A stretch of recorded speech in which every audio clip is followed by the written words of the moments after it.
सहनी नेता है, दुसाध का नेता है, चमार का नेता है, भूमिहार का नेता है, राजपूत का नेता है, यादव का नेता है, कोई ऐसा जाति ही नहीं है जिसका नेता नहीं है। तो आखिर इस दौर में वो नेता कहाँ गए? शहर नहीं ना है कि हर जगह रेस्टोरेंट मिल जाएगा, हर जगह होटल मिल जाएगा, तो खाने तक में भी दिक्कत हुई है। तो इसीलिए ये दिमाग में आया कि भाई इतनी असुविधा हुई, सरकार ने तो व्यवस्था नहीं किया, लेकिन हर जाति के नेता तो है, वो तो व्यवस्था कर सकते हैं। आखिर बीपीएससी के जो एग्ज़ाम दे रहे हैं अलग अलग छात्र, उनका कोई जाति है कि नहीं? अगर उनका जाति है तो उनके नेता कहाँ गए? बिहार के सुदूर इलाकों से पटना तक लोगों को ला सकते हैं सिर्फ अपने जातिगत रैली में, सिर्फ अपने नेता को खुश करने के लिए, लेकिन आपके ज़िले में, आपके विधानसभा में, आपके लोकसभा में कोई छात्र पहुँचा हुआ है, आप खाने का व्यवस्था नहीं कर पाए। डूब के मर जाना चाहिए इन तमाम जातियों के नेता को, डूब के मर जाना चाहिए सहनी के नेता को, दुसाध के नेता को, भूमिहार के नेता को, और जो भी जाति के नेता है। आप नेता कहलाने लायक नहीं है। आप लोगों ने ठगने का काम किया, आप लोगों ने एक स्वांग रचा है कि आप उस जाति के नेता है। नमस्कार, आप देख रहे हैं हमारा स्पेशल शो और मैं हूं आपके साथ सृष्टि वर्मा। जी हाँ, और जैसा कि आप सभी लोग जानते हैं कि कल हमने जातिगत राजनीति पे विश्लेषण किया था। इसी चीज़ को, इसी टॉपिक को हम लोग आज आगे बढ़ाने वाले हैं, इसी पे फिर से हम लोग विश्लेषण करने वाले हैं। जी हाँ, और रीज़न ये है कि बीपीएससी टीचर की एग्ज़ामिनेशन, नेता बोलते हैं कि हम इस जाति के नेता हैं, हर एक नेता बोलते हैं अलग अलग जाति के नेता हैं। आज जाति के नेता कहाँ गए? क्योंकि बीपीएससी एग्ज़ाम भी तो देने हैं, जो लोग आए हैं उनका भी तो जाति है, उनके नेता कहाँ गए? उनको इतना दिक्कत क्यों सहना पड़ा? रहने में, खाने में, आने की व्यवस्था नहीं की गई है, खाने की और रहने की अच्छी व्यवस्था नहीं की गई है। तो हम लोग इसी पे आज सवाल करते हैं। मेरे सहयोगी सिंह आदर्श हैं मेरे साथ मौजूद और ये बताते हैं आपको कि इनका विचार क्या है इस पर। देखिए, बीपीएससी टीचर्स एग्ज़ाम चल रहा है, लगातार पूरे बिहार भर में ये एग्ज़ाम हो रहा है, आज आखिरी दिन भी है।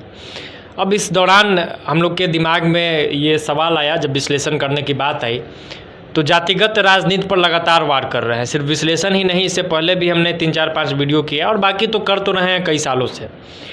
तो सवाल ये उठता है कि बीपीएससी के जो अभ्यर्थी थे, जिन्होंने अलग अलग ज़िलों में जाके एग्ज़ाम दिया है, उनको भारी असुविधा झेलना पड़ा है। असुविधा इतना कि खाने का ठीक नहीं, रहने का ठीक नहीं, आने जाने तक का ठीक नहीं। अब आप अररिया जैसे जगह पे चले जाइए, आप बिहार शरीफ जैसे जगहों पे चले जाइए, वहाँ से आपको एग्ज़ाम सेंटर तक जाना है, आप कैसे जाइएगा ये आपको पता नहीं है। और सुबह सुबह आपको जाना है, ना ऑटो मिलता है, ना कोई गाड़ी मिलती है, ना बस उस तरीके से चलता है, शहर है नहीं प्रॉपर, तो असुविधा हुई है। दूसरी बात, ग्रामीण क्षेत्रों में दे दिया गया एग्ज़ाम सेंटर, या फिर वैसे जगहों पर एग्ज़ाम सेंटर दे दिया गया जहां रहने को होटल तक नहीं है। अब कहाँ रहेगा विद्यार्थी? एग्ज़ाम देने चला गया है, रहने के लिए कोई व्यवस्था नहीं है, भटक रहा है जहाँ तहाँ, जहाँ जगह मिल रही है वहीं सो जा रहा है। अब सोचिए कि जो एग्ज़ाम एक दिन कल सुबह देना है और आज रात तक आपका नींद ठीक से नहीं हुआ है, आप कहीं भी सो लिए, ऊपर से बरसात का मौसम है, कितना दिक्कत हो रहा है ये समझ लीजिए।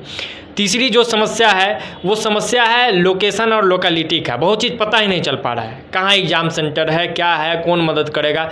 खाने तक की व्यवस्था नहीं है, खाने का होटल भी नहीं है। समोसा मिलता है, भूजा मिलता है, प्रॉपर खाना तो मिलता नहीं है हर जगह पे। शहर नहीं ना है कि हर जगह रेस्टोरेंट मिल जाएगा, हर जगह होटल मिल जाएगा, तो खाने तक में भी दिक्कत हुई है। तो इसीलिए ये दिमाग में आया कि भाई इतनी असुविधा हुई, सरकार ने तो व्यवस्था नहीं किया, लेकिन हर जाति के नेता तो है, वो तो व्यवस्था कर सकते थे। तो इसी पे एक और सवाल उठता है कि अगर किसी से, मतलब किसी भी नेता से रिलेटेड अगर कोई लोग आते हैं या नेता ही गुजरते रहते हैं रोड पे, आप लोग भी देखे होंगे, रोड को खाली कर दिया जाता है। कोई बाहर से आते हैं तो उनको पिक करने भेज दिया जाता है, सारी चीज़ की व्यवस्था कर दिया जाता है। लेकिन जब विद्यार्थी आ रहे हैं एग्ज़ामिनेशन देने के लिए, तो उनके लिए व्यवस्था क्यों नहीं किया गया? आखिर आप दावा देते हैं कि हम इस जाति के नेता हैं, हम इनके लिए इतना काम करेंगे, उतना काम करेंगे, तो आप लोग अभी है कहाँ? जहाँ पे आपको काम करना चाहिए वहाँ पे आप है नहीं। तो व्यवस्था में क्यों कमी हो रही है, इसके बारे में हम पूछते हैं, इनका क्या राय है। तो उसी पे हम लोग बात कर रहे थे। अब बात ये है कि सब जाति के सब नेता है, जैसा कि हमने कल बता दिया। सहनी नेता है, दुसाध का नेता है, चमार का नेता है, भूमिहार का नेता है, राजपूत का नेता है, यादव का नेता है, कोई ऐसा जाति ही नहीं है जिसका नेता नहीं है। तो आखिर इस दौर में वो नेता कहाँ गए?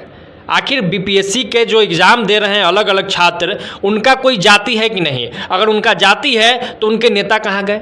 आप बड़ी बड़ी बातें करते हैं, आप रैली होता है, पटना गांधी मैदान जब भरना होता है तो आप बिहार के कोने कोने से बस भेजकर, स्कॉर्पियो भेज के, फॉर्चूनर भेज के, जिस गाड़ी में कोई आज तक नहीं बैठा होगा वो गाड़ी भेजते हैं, उसमें आप लोगों को बैठाकर यहाँ तक लाते हैं। आप बाइक में पेट्रोल भराते हैं, लोकेशन बताते हैं, एक एक चीज़ का अपडेट देते हैं और उन युवकों को आप पटना के गांधी मैदान में या जहाँ भी रैली करते हैं वहाँ बुलाते हैं। तो आप बिहार के कोने से, बिहार के सुदूर इलाकों से पटना तक लोगों को ला सकते हैं सिर्फ अपने जातिगत रैली में, सिर्फ अपने नेता को खुश करने के लिए। लेकिन आपके ज़िले में, आपके विधानसभा में, आपके लोकसभा में कोई छात्र पहुंचा हुआ है, आप खाने का व्यवस्था नहीं कर पाए। डूब के मर जाना चाहिए इन तमाम जातियों के नेता को, डूब के मर जाना चाहिए सहनी के नेता को, दुसाध के नेता को, भूमिहार के नेता को, और जो भी जाति के नेता है। आप नेता कहलाने लायक नहीं है। आप लोगों ने ठगने का काम किया, आप लोगों ने एक स्वांग रचा है कि आप उस जाति के नेता है, वास्तव में आप उस जाति के भी नेता नहीं है। बिहार की नेतागिरी तो छोड़ दीजिए, ये अपने जात के भी नहीं हो पाए ना, आप अपने ही जात के लोगों का मदद कर देते। जो पासवान का नेता है वो पासवानी समाज के बच्चों का मदद कर देता। जो मुकेश सहनी बड़े बड़े वादे कर रहे हैं, आप मल्लाह के नेता है, आप मल्लाहे के बच्चों का मदद कर देते। जो भूमिहार राजपूत ब्राह्मण कैस्ट का नेता है वो स्वर्ण समाज के बच्चों का ही मदद कर देता। जो बाकी यादव समाज के नेता है, लालू यादव, तेजस्वी यादव, तेज प्रताप यादव, फलाना यादव, डिमकाना यादव, तो वो लोग कहाँ गए? यादव समाज के बच्चों को दिक्कत नहीं हुआ है क्या? यादव समाज के बच्चों का वहाँ जाते मतलब खाने का व्यवस्था हो गया है क्या? रहने का व्यवस्था हो गया है क्या? नहीं हुआ है। ये वही नेता है जब अपने रैली की बात आएगी, अपने चुनाव की बात आएगी तो अपने बंगलों का दरवाज़ा खोल देते हैं। आइए यहीं रहिए, यहीं खाइए पीजिए, सुबह के नाश्ता से लेकर रात के खाना और रात के दारू तक का व्यवस्था होता है। लेकिन आज बच्चे एग्जाम देने गए हैं तो उनका घर का दरवाज़ा बंद है। कोई एक नेता बिहार में ये एग्जाम्पल बता दे कि बीपीएससी एग्जाम के दौरान मैंने अपने घर का दरवाज़ा खोल दिया और मैंने कहा कि बच्चे यहाँ आए, यहाँ रुके, सुबह से लेकर रात तक के खाने का हम व्यवस्था कर देंगे। कोई एक नेता, किसी समाज, किसी जाति का नेता ये बता दे कि हमने ये किया कि रेलवे स्टेशन पर 10 4 चक्का भेज दिया। 4 चक्का छोड़ दीजिए, बच्चों की उतनी औकात नहीं है, गरीबों की उतनी औकात नहीं होती है कि वो 4 चक्का पर टेम्पू भेज देते। यार टेम्पू भेज देते, ई रिक्शा भेज देते, कुछ भी भेज देते, वहाँ से बच्चों को आप एग्जाम सेंटर तक ला देते। बच्चे वहाँ रुके हुए थे, स्टेशन पर छोड़ दो, यहाँ भी रहने और बाकी चीज़ का भी छोड़ दो, स्टेशन पे आप खाना पहुँचवा देते। इतना तो कर सकते थे। भारी असुविधा के बीच में ये 2023 है, सोचिए दुनिया कहाँ से कहाँ चला गया और हमारा बिहार अभी तक जाति पर लटका हुआ है। जाति है कि बिहार से जाति ही नहीं है, ये स्थिति हो गई है बिहार की। तो ये लोगों को भी सोचना पड़ेगा। आप ये सोचने का समय आ गया है। मैं कह रहा था कि 2023 है, दुनिया कहाँ से कहाँ चली गई और हम इस बात को लेकर आज लड़ रहे हैं कि हम खाने का हमको व्यवस्था नहीं हो पा रहा है। हमारे बच्चे एग्जाम देने जा रहे हैं, उनके रहने का व्यवस्था नहीं है। हमारे बच्चे एग्जाम देने जा रहे हैं, एक जगह से दूसरी जगह ट्रैवलिंग करने का व्यवस्था नहीं है। ये बेसिक इंफ्रास्ट्रक्चरल डेवलपमेंट है, ये बेसिक ज़रूरतें हैं, ये बिहार में पूरी नहीं हुई है। हमको किसको जितवाना है? तो मल्लाह के नेता है, उनको जितवाना है। पासवान हमारे भाई बड़न, उनका जितवाना है। तो हम भूमिहार हैं, हमारे चाचा जी हैं, उनको जितवाना है। हमारे नाना जी हैं, हमारे काका जी हैं, हमारे फूफा जी हैं। इसी में बिहार बर्बाद हो गया है। तो इसी का परिणाम भुगतना पड़ रहा है। लोगों को सोचना पड़ेगा कि दर दर की ठोकरें आपके बेटे खा रहे हैं। रामविलास का बेटा को दिक्कत नहीं होगा, लालू यादव के बेटे को दिक्कत नहीं होगा। वो विदेश में भी जाएंगे तो 500 लोग उनके लिए खड़े हो जाएंगे, एक से एक गाड़ियाँ उनको रिसीव करने पहुँचती है। आपके बेटा को कौन रिसीव करने पहुंचा है? आपके बेटा को कौन खाने और पिलाने, पानी तक किसी ने पूछा है क्या? किसी एग्जाम सेंटर के बाहर किसी नेता ने स्टॉल लगवा दिया क्या खाने का? पटना का हालत बता देता हूं आपको। एन कॉलेज के बाहर सेंटर है, एकमात्र खाने का होटल है, वहाँ पे भीड़ लगा हुआ है। उसी होटल में देखा है, मैंने देखा है कि 100 लोग खड़े हैं वहाँ। खड़े मतलब बैठने की जगह नहीं है, खड़ा होकर खाना खा रहे हैं। पटना की ये स्थिति है, राजधानी की। तो बाकी जगहों का सोच लीजिए। ये नेता स्टॉल भी लगवा सकते थे ना। तो जाति से निकलना होगा। कोई आपका नहीं है, कोई दुसाध का नेता नहीं है, कोई भूमिहार का नेता नहीं, कोई किसी समाज का नेता नहीं है। वो अपना नेता है, मैं फिर कह रहा हूँ कि उसने सिर्फ अपने परिवार को बढ़ाया है, उसने सिर्फ अपने व्यापार को बढ़ाया है, उसने सिर्फ अपने नाम को बनाया। किसी को सीएम बनना है, किसी को सांसद बनना है, किसी को विधायक बनना है, किसी को मंत्री बनना है, आप मर जाइए, उससे किसी को फर्क नहीं पड़ता है। तो जातिगत राजनीति पर इस विश्लेषण का यही मकसद है। हम लोग वार करते रहेंगे, हम आपको बताते रहेंगे कि आपने अपना दुर्दशा कर लिया है, आपने अपने बच्चों का भविष्य गलत हाथों में दे दिया है। अभी भी आप अगर नहीं चेतते हैं तो ये बिहार और बर्बाद हो जाएगा, दुनिया कहीं चली जाएगी, देश कहीं बदल जाएगा, बिहार नहीं बदलने वाला है। आप जाति का माला जपते रह जाइएगा, आप दुसाध जी, चमार जी, भूमिहार जी, बबुआन जी, अहिरान जी में रह जाइएगा, दुनिया बहुत आगे चला जाएगा। जैसा कि हमने कल भी बताया था कि जाति को देखकर नेता को वोट ना दे, क्योंकि आपको कल भी हम बताए थे कि नेता किसी जाति के नहीं होते हैं, नेता नागरिकों के लिए होते हैं।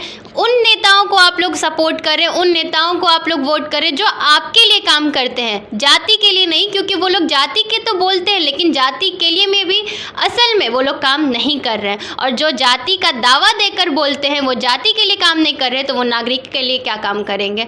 तो फिलहाल के लिए बने रहे हमारे साथ, इतना ही।